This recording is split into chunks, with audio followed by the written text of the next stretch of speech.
Welcome all to SchezzWho. This is an episode on a later Friday night where we're going to focus on some Portsmouth politics. And as you know, SchezzWho is your top spot for local 757 based politics. I do want to do my usual shout outs, of course, leading off with my lovely wife, Andrea Dixon, who started the channel itself. And because of her efforts, I'm able to even do what I do today. So love her, thank her, and we're going to go very far. I want to help out Miss Ellen, good friend of mine who runs a Portsmouth business over at Portsmouth Boulevard called Ellen's Homestyle and Barbecue Express. And another location I have enjoyed down at Regent University, across from Regent University at the University Shopping Center, is another Ellen's Homestyle and Barbecue Express location. Awesome fried fish. I personally enjoy the whiting and the catfish, of course, the macaroni and cheese. If you had that right now while listening to some Portsmouth politics, I bet you'd be very happy, and you'd be very happy if you got it at Ellen's Homestyle and Barbecue Express, LLC. Now, back in 2020, when I started doing these little political podcasts, it was with my good friend Seiko Varner, whose company Positive Vibes Incorporated helps you with credit fixes and tax resolutions and lending private money and debt consolidation. You can learn more about that at positivevibesfinancial@gmail.com. You can call up 757-932-0177. Even if you just need a really good DJ for an event, Mr. Seiko will be your guy for that. So look all that up. Tonight, again, we're going to focus on some Portsmouth politics. I am a Portsmouth citizen, Portsmouth registered voter, and I'm looking to having a great election season over the next month or so. And in order to do that, I want to reach out to as many Portsmouth candidates as I can to learn more about them, of which Dr. Kelvin Turner is one of them. And I'm bringing him on right now. So thank you so much for joining SchezzWho as we get ready to have a nice political conversation. But I will admit, I haven't heard much from you before because I'm only a new Portsmouth resident myself, only about 2 years now. So let's lead off with just learning a little bit about the doctor. Good. Conrad, thank you for having us on today. We do appreciate you. You mentioned that you've been here about 2 years. What neighborhood do you live in? This is the West Haven neighborhood. Okay. My wife of 40 years. She is a career educator of 30 years, and she teaches at the West Haven Elementary School at this time. Again, my name is Kelvin Turner. I'm the senior pastor of Zion Baptist Church in the city of Portsmouth. Mm-hmm. I hail from Detroit, Michigan. I grew up with 5 brothers, 2 sisters. Met my wife at Wayne State University in Detroit. Got married, and then we we had 3 children. And now they're all grown, and we have 3 grandkids. I came to this area 15 years ago to pastor the Zion Baptist Church. At that time, Zion Baptist Church had caught on fire. It was established in 1865. And after 142 years, again, it burned down. They brought me in to rebuild at that site. And since that time, I came in to not only work for the church, but work hard in the community. And so I am here running for city council because I believe we need to make a difference in our work, not just inside the church walls, but outside the church wall, as I have been doing for the last 15 years that I've been here in the city. You're on mute. That's my error there, being on mute. I appreciate that in knowing that I'm a fan, yes, of politics. But you've already been in the community for many years, as you just said. So it's great that you're wanting to branch out and to maybe tinkering with some policy going forward as a leader in a community who then goes to city council. So I can't wait to hear more about that. My first political-based question is more based on contemporary news. It unfortunately happened late last night in our neighboring city of Suffolk, where there was a shooting. 2 people have since died. I believe 3 were injured in the East Washington Street area of Suffolk. Now, I live in the West Haven neighborhood, a street which had its own mass shooting in January where 2 people died there. So you have your own visions for reducing. I have your website up here. I would like to share that so people can go to your website and read more about it, but I do know when I was there, you have visions about reducing crime. So, is this to be through targeted policy, or should city council go to reduce guns, or a combination of both? How would you like to tackle this? First of all, my heart goes out to the families in Suffolk, and I trust that we'll continue to pray for the family who's experiencing such a great loss at such a time as this. But it's not enough just to feel sorry and want to pray for them. We have to look at what are the long-term effects and how do we get here. If we're really going to reduce crime, yes, we do need to make some sensible gun laws. And we need to reduce the number of guns in the hands of irresponsible citizens. One of the things that we're finding out also is that the guns are getting into the hands of them at a much younger age. And so if we're really going to deal with the issue of violence, we have to deal with the issues of the cause of crime and violence in our communities and in our neighborhoods. And so it begins with an extensive effort to begin to say, how do we cut back on crime, but not just cut back on crime? How do we get to the root causes? I don't think it's either or. I think it's both and. And so one of the fundamentals that we know about crime is interrelated or undergirded by poverty itself. Again, I mentioned to you, I'm from Detroit, grew up in the challenging times of Detroit in the rough neighborhood. And the truth of the matter is, it was all around us. It began with family, but it also began with programs to help individuals get out. Um, I am thankful to God that while my mom had to work, there was always a boys and girls club. I am thankful that even when I came here, I served on the Boys and Girls Club here for Southeastern Virginia and served as president as well. Why? Because we want to give back with the kind of programs that are going to reach young people young enough and keep them long enough to begin to make a difference in their lives and their community. But it's not going to be just those kind of programs. What I do believe is education is the number one weapon that we have against crime, violence, and poverty. And so we got to put programs in place that's going to deal with the issues of poverty, deal with the issues of crime and violence. But now we can't just sugarcoat it. I think we have to look at some cities are making a dent on crime.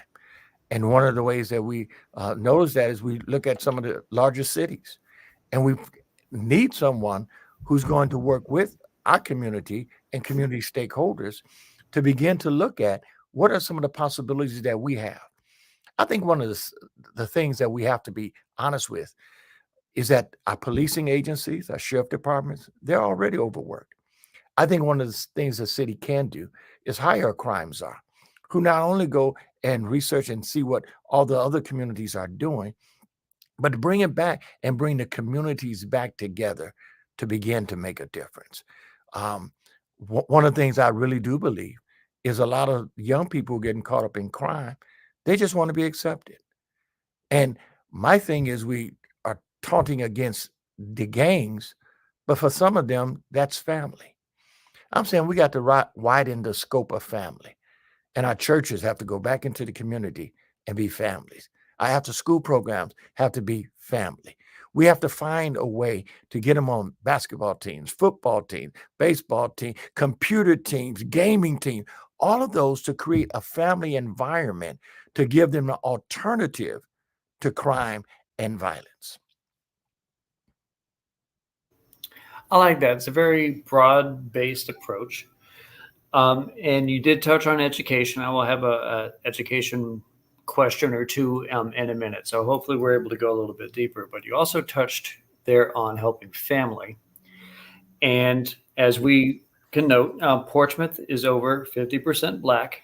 My wife is Black. We both live in Portsmouth going on 2.5 years, and we've been thinking about starting a family here. One of the variables against it is the lack of the best quality care for prospective Black maternity. People would have to leave Portsmouth for a good birthing hospital. So how should council address that? So I think We have to be honest with ourselves and realize that, Merview no longer have the maternity ward. And for a lot of our medical agencies, they place it in the area of dollars and cents. I am thankful that we just got the Indian reservation. They came in with a medical center on London Avenue. We have a clinic that's showed up where the former CVS is on Frederick and County Street. But the truth of the matter is, we do need those kind of services. We need immediate care in our area. One of the things that I think we have to realize as a community is this: if we're going to make certain things happen, we got to put incentives in place for people to want to be a part of that. Um, I think if we're going to bring in some businesses, medical services, we have to realize that we have a medical drought. You know, we have food insecurities, and some of those things are not going to come naturally on their own. I think as city council, we have to work together with our state legislators. We have to work together with the city, and we have to begin to put the kind of incentives in place that makes it common sense for them to want to be in the city, to look at the market that we have in the city, and to be able to provide those services in the city itself. I like that. It's a very well-tailored approach, and hopefully, with your leadership on council, that council would like to address this a little bit more aggressively. Next question. Portsmouth is not the only city with cost of living concerns. I work and I hail from Virginia Beach, and they have it too. Here's the kicker. In Portsmouth, there's the highest property taxes in the 757. There's tolls to and from my job. And there's also difficult to get some pretty good, well-paying employment here in Portsmouth, which would help me avoid the tolls. Not to take away from a later question, which would be about re-envisioning economics, which is on your page. How should we address the specifically the taxes part, tolls, and maybe some better jobs? So that's a threefold question. Yeah. So I think if we're going to be, again, honest with ourselves, that we have to realize that there are some financial challenges that we have as a community. But that's the reason why we have to speak to affordable jobs. That's the reason why we have to speak to a community where people are reinvesting in the community itself. You're absolutely correct. Because of sometimes lower paying wages, because if you want to go out and come in with the tolls, we have to be able to work together with legislators to be able to say, how do we work to reduce tolls? I think it was a bad deal on behalf of the people of Portsmouth all along. It wasn't a city deal, it was a state deal. And I think it's hard to reverse it. And so I am appreciative to the work that Senator Eloise Lucas is doing now to have tax relief. And for those who are making under $60,000, that they're able to go through the tolls 14 times in a week. But there's some people who are making more than 60,000, and it's equally challenging for them. I think we have to continue to go year after year, session after session, and let them know the kind of challenges causing on Portsmouth. It's not just for the residents who have to go out and have jobs on the outside. It's also for those who would come into our district for entertainment. And so if we really want to beef up economic possibilities in our area, we have to beef up those kind of incentives. I think when it comes to working, one of the things that we have to realize is we need the people to have living wages. Mm-hmm.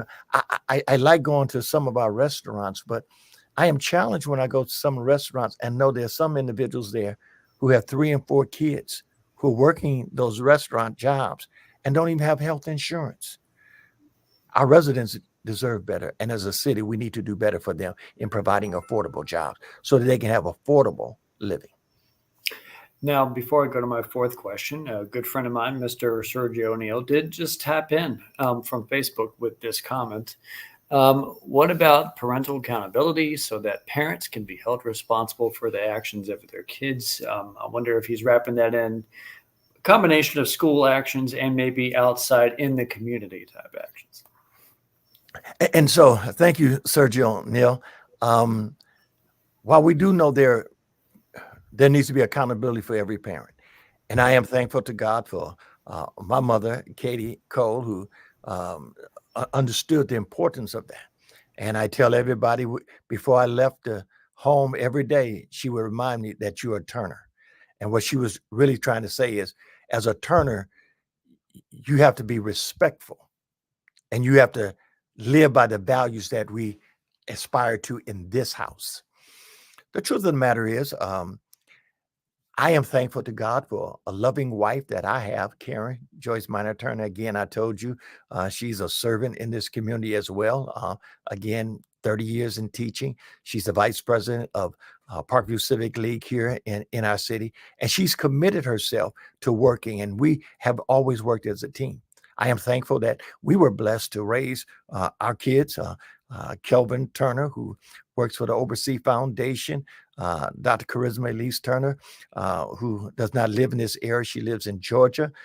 She is a clinical psychologist, and our oldest daughter, Candace Joyce, who's an attorney in Huntsville, Alabama. But the reality is the majority of the households now don't have two parents. Mhm. And so we do need to be able to push for parental accountability. But when we have single parents who are working during the latchkey hours, who's minding the kids? It has to also be a community approach. And so I'm not taking away any responsibility from the parent. But if we're going to be a village and help those parents and make a difference in those lives of the community, then it takes all of us. It Mhm. takes the churches. It takes every social program. And the city has to be on the forefront of providing the kind of encouragement and resources to make those things happen. You know, a lot of churches, they are they're filled on Wednesday night and on Sunday morning. And what's happening on Monday, Tuesday, Thursday, Friday, and Saturday? The rest of life. Some of it's not enough. I'm saying we should be able to use those facilities in a way, partner with them to undergird and become the umbrella support system for the parents who, yes, have a responsibility, but it's our job to help them with that responsibility. Let me unmute myself. Excellent. Yeah, I would second a good chunk of that. Sergio did have a follow up. I'm just going to leave that comment up there. We might be able to touch on that a little later. My fourth question, you are calling for new leadership and a new direction. So if you could, this is more general, just talk a little bit more about your version of leadership and your version of a new direction. So I am convinced that um, in the power of transformational service and leadership, and that's what I believe Portsmouth needs. If we look over our history over the last 6 years and see how many city managers we've lost, and we're paying the tab on those, to see how many police chiefs we've had, I think Portsmouth deserves better. I think when you talk to people about Portsmouth, one of the things they begin to talk about is the crime, the violence. I don't think that should be the first thing that people talk about when they talk about the great city of Portsmouth, Virginia. When I moved here 15 and a half years ago, um, the first thing they did, they showed me places in Chesapeake. They showed me places where they felt were good neighborhoods.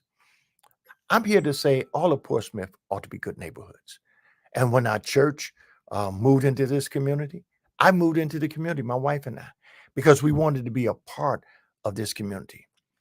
The new leadership says we need to change the perception that the people of Portsmouth, but those who surround the city of Portsmouth, feel about Portsmouth. And it begins with the leadership that says we have some good people here. Our reputation is a good reputation, but it needs to be much better than what it is. And so, in order to do that, I think the first thing we need to do is we really need to begin to market Portsmouth in a better way. I don't think we ought to allow people to speak fully of the negativity of Portsmouth. But if they feel that's their reality, then what we have to do is we have to change it. And that's why our platform says, if we're going to change it, it begins with a city council who can work together strategically, strongly, and collaboratively. One of the things that I'm fully believing is we have a lot of leaders, but not everybody's leading in the same direction. That's why it's important to make sure we have competent leaders, conscientious leaders, but collaborative leaders. And if I'm selected for Portsmouth City Council, one of the things I can say is we will head in a new direction because we will collaborate on leadership. And we will begin to change those image by what we do with economic development, what we do on the issue of crime, and what we will do with education. And I'm glad that you wrapped up with education, because that is my next question. And you mentioned how important education is to your family because your wife is in it. Been in it for, I'm guessing, many a year. And you're running for council, yes, but she provides knowledge of the city's educational ups and downs. So where do you wish to go with Portsmouth education, knowing that you might help its funding? So I think it's important to support the system that we have in place. I am thankful that when we look at Portsmouth city schools, that the challenges they face are not the same challenges that every other community face. With the poverty level that we have, with the food insecurities inside the homes, I think it's important that we look at not only what happens during the time they're in school, but to make sure they have the kind of support system after school to make that happen. I think because we have an effective educational department, superintendent, all those administrators, we need to not only hear from them, but allow their vision to become a reality. Now, what can we do a lot better? I think we have to recruit and retain teachers. I don't think we can continue to lose teachers to other school districts. I am excited that in the last few years, they have given more support to our teachers. I am thankful for the raises they've given, but I'm with my wife who spends sometimes 2 and 3 hours in the evenings working on behalf of the kids who she really believes in and who she wants the best.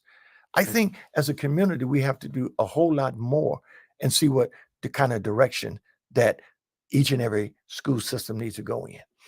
One of the things I like about what we're doing is we're realizing not everybody is going to go to college. That's not everybody's goal. And I'm excited about what the school system is doing right now to make sure that vocational education is a prime target for our young people. I think, like in everything else, we got to get them at an early age. I think we need to deal with finances with them at an early age. I think we need to talk about the workforce and prime them and prepare them for the shipyards at a much earlier age. I think the games that we talked about and the family that they want to be a part, I think part of that needs to be in our middle schools so that we're raising up entrepreneurs in middle school. And so the challenges that we see down the road of finding jobs, we've helped them to develop a mindset to be able to create their own jobs and to be able to hire others as well. Sounds really good. I want to take this sort of halfway point between my 10 questions to bring on your website again. I'm going to read it off as Kelvin Turner for Portsmouth.com. I have it currently on the platform section. So I'd like people who are watching this tonight to head on over to go a little bit deeper into the topics as Dr. Turner views them, so you can learn more before going into Election Day. So I'll leave that up for a little bit as I get ready for my next question here, which is a little bit of a follow-up on the topic of education, but a specific part of it. I'm sure public school employees would want collective bargaining for what's going to help them out, I'm going to assume here. So, what say you on expanding municipal collective bargaining for employees? So, Conrad, as I mentioned before, I'm from Detroit, Michigan, and that is a strong union town. My family's been part of unions. Some of them have been, stewards and worked in management with the union. I think it's important for our people to feel safe. I think it's important for people to feel that the city has their best interest. I think it's only right, and I think it's only fair for people to have input on salaries, working conditions, expectation. And I think one of the best ways of doing that is through collective bargaining. I think when we look at individuals who uh, are giving of their time, their service, their very being for the city of Portsmouth, for the citizens of Portsmouth, for the best of Portsmouth, I think we owe it to them to give back to them, to let them know that we appreciate what they do, and so that they can be a part of what they believe is open, honest, and fair.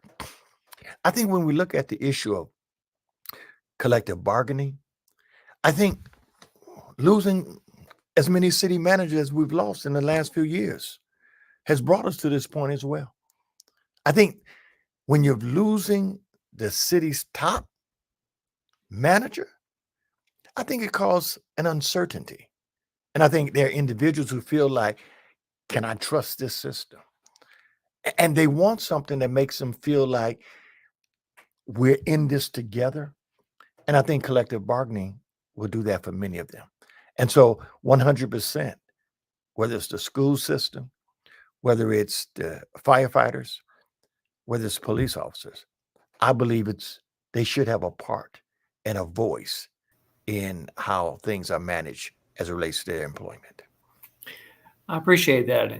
And I know my role here is to be more of just to let you give your opinion on that and withhold a lot of my bias, but I will admit I'm a particular fan of that. I stumped for it as a city employee of Virginia Beach at Virginia Beach City Council on the night that the vote came up, and it unfortunately failed. But it did happen, at least partially, in Portsmouth, so perhaps it can expand, and I'm glad that you might be welcome to that idea. So that's good for me to hear.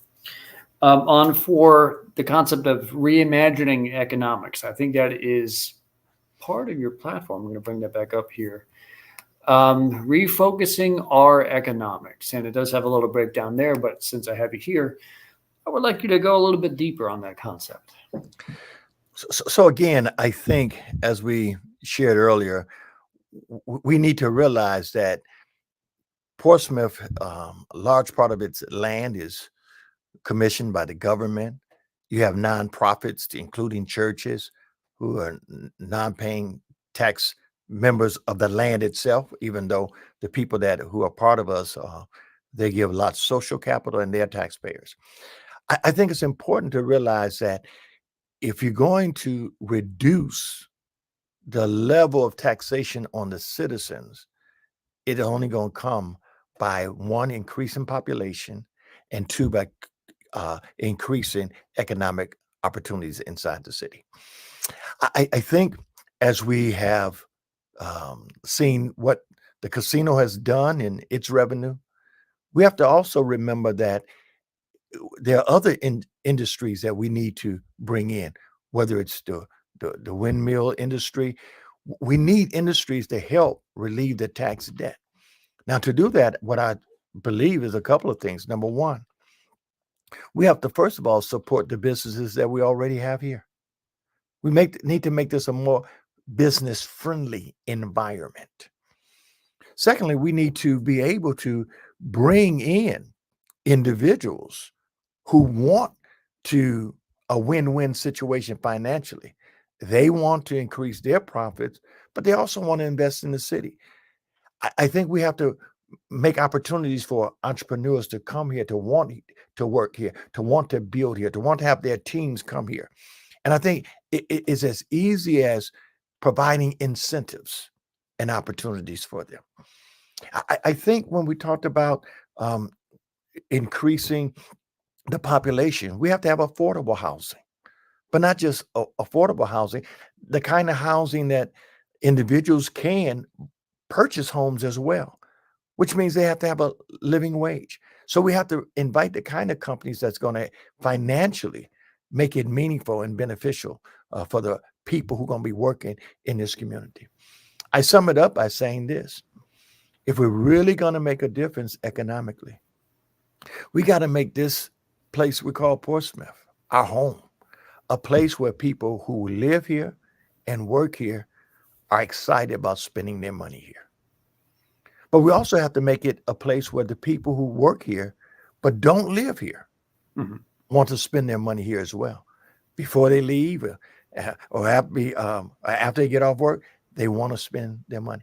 But even beyond that, need to be able to attract the people who don't live here and don't work here. Make this a destination place for them want to be. That's why it's important what we do on the waterfront. That's why it's important what we do as far as entertainment and tourism. That's why it's important that we can work together with the other cities on a regional level so that Portsmouth is an attractional destination for the people who coming from abroad, but those who live in the Hampton Roads area as well.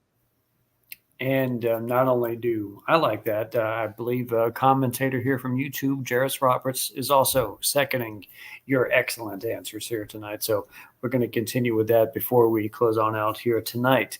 The last thing that you were speaking of was largely housing and its impact in bringing in people. And we were able to find a good house here in the West Haven neighborhood. That's why we moved here. But in the vein of trying to get more people to be able to afford housing here, do you think that this is more a function of better zoning, maybe aiming toward more multi-use facility type of situation? What do you think might be the key as your vote could be on council to expanding affordability in housing? And so I'm a strong proponent of affordable housing, but I look at it not just for housing, I'm for affordable communities. I think housing just speak to the individual unit, but I think we need to look at communities themselves. And so, first of all, I think we ought to have the kind of houses that will make it attractional for people to want to live here and to want to be here. I think also in doing that, we have to make it where a person can get a foundation into wealth building for themselves in generational wealth. And so it's important that we not just have multi unit housing, but we have the kind of housing where people can have starter homes, mid year homes, but also places where they've been here for in a community for 30, 40 years and watch their community grow. I think when we look at that, we have to say to developers who come in, we need to provide opportunity for them to come and incentives for them to want to develop housing here. But I don't think everything needs to be brand new housing. I think there are communities where there's vacant land, there's dilapidated housing. And I think we need to be able to go into those communities and build those communities up and build nice housing in those communities themselves.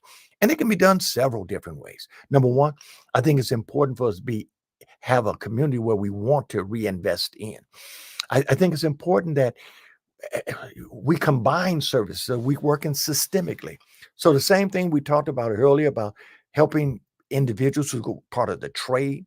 Why can't we take some of those homes and build them up and have those who want to work in those industry be a part of that? And maybe like they do with Habitat for Humanity to work on those homes, be investors in the home, and then be able to make it affordable for them to buy the homes. I think housing stock is a matter of the ideology that we have about our community, that we want to make this a community itself. When we moved into this community here at Zion Baptist Church, there are several vacant homes nearby. Some had gone to foreclosure.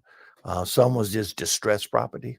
And during that time, I was able to buy 5 distressed properties to help develop those properties and put them back on the tax roll.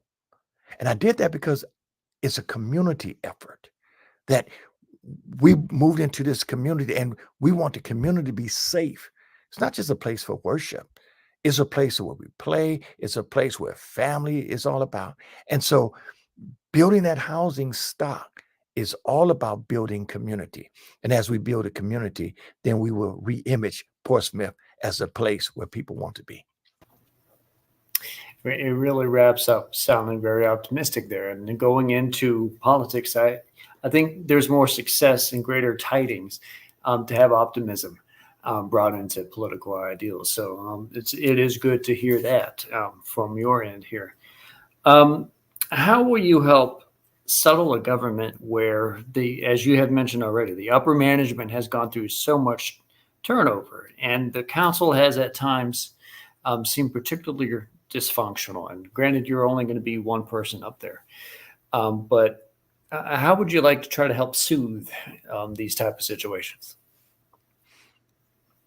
Well, I think when we talk about leadership, there's all kinds of leaders. There's transactional leaders, but I think if we're going to be a transformational leadership team, it begins with, first of all, identifying everybody on there is a leader.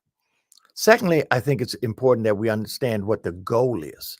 And the goal is not about us individually, not about how much we know individually, not about our personal expectation, but what is in the best interest of the city? What's in the best interest of the citizens? I think too often times we have not learned to collaborate together is because we don't have the same vision. We have to begin to show them what the vision ought to be. And I think that's part of where I think we get it wrong. We select individuals who we think can do a job for the next 4 years. I think Portsmouth has to have a plan. The kind of plan that says, where are we going the next 30 years? What do we want to be 50 years from now? And when we begin that kind of plan and select people on council who can make that plan a reality, then I think we'll begin to go places. And so as a member of council, one of the things that I believe I can do is not only work with other people, but to get other people to work together as a team. I think the first thing that we have to realize is that we are a team. We're Team Portsmouth. We're there for Portsmouth to win. And if we're going to be a team, we have to realize there are no I in the word team. And so I will work together in the most aggressive way I can to make sure we all understand that we're in this thing, not for ourselves, but for the people of Portsmouth. I think that should be a rather resounding and resolute way to do that. So I appreciate that answer as well. As I get close to exhausting my curiosities here tonight, as someone who has been here longer than I have, I would like you to actually spend a little bit just talking about some of the things that you would list on your favorite things list about Portsmouth, your favorite businesses to go to, perhaps other churches beyond just yours that you think are particularly cool, recreational things that you really like in Portsmouth. And just, if I hadn't yet moved here and I wanted to, how would you sell me on Portsmouth? So first of all, as you know, Conrad, life is what you make it. But the good thing is we have a lot here in Portsmouth that I think can help you make it.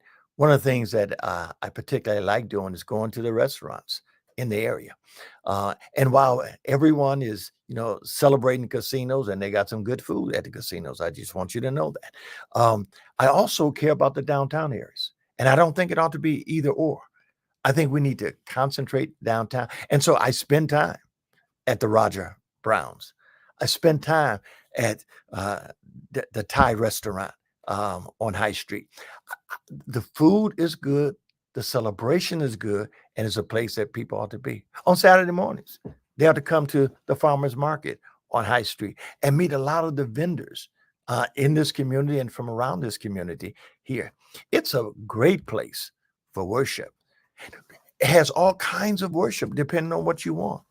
They have the Grove Baptist, the Fourth Baptist, the Ebenezer Baptist, of course, the Great Zion Baptist, New Testament. There's so many churches in here that can give you whatever flavor you want. And all of them can help you grow in your relationship, in your walk, not only with Christ, but with the community as well. Because that's really why we do what we do.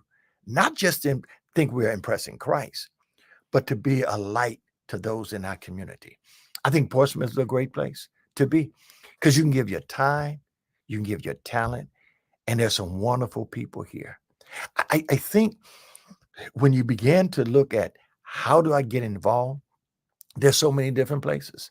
You can get involved in the civic leagues, and most of our communities, I think 34 of them have civic leagues where they're meeting because they have compassion and concern for this community.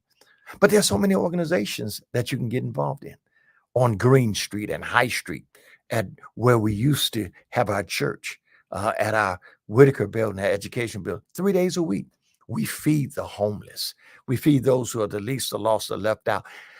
And people can join us on Tuesday morning, Friday mornings, Saturday mornings, and feed those who've been on hard times. You can not only feed the homeless, but you can work with Portsmouth Volunteer for the Homeless to help those, to give them a hand up, not just a hand out, and help them move from a situation where they're without housing to a situation where they put them in housing. If that's not where you want to volunteer, you can volunteer at Boys and Girls Club, of Southeastern Virginia. And each of those names I just mentioned, those are boards that I've served on when I first came here because I wanted to get involved. There's so much that needs to happen, whether it's in our schools, whether it's in our housing, whether it's assisting with, the policing agency. It's just so many opportunities for individuals to give of their time, their talent, and of their treasures. And so I invite them to be a part of this great Portsmouth community because it's a wonderful place, not only to live, but to experience life itself. That's a great rallying point behind getting people behind Portsmouth and living and experience Portsmouth. And as we end this interview for you on Seeking Portsmouth City Council, I want to give you your 3 or so minute long elevator pitch as to why Dr. Turner should be someone you check the box for in November. So unlike a lot of candidates who are running for city office, I am not from Portsmouth, but I have given my service to Portsmouth in every ounce that I have and my wife have. I love Portsmouth. I care about Portsmouth. And as I told you earlier, I grew up with a family with 5 brothers and 2 sisters. And one of the things that we were taught in those days is you take care of family. You didn't let people talk about family. You didn't let nobody harm family. Well, Portsmouth is my family. I love Portsmouth. And so I'm not going to allow folks to continue to talk about Portsmouth.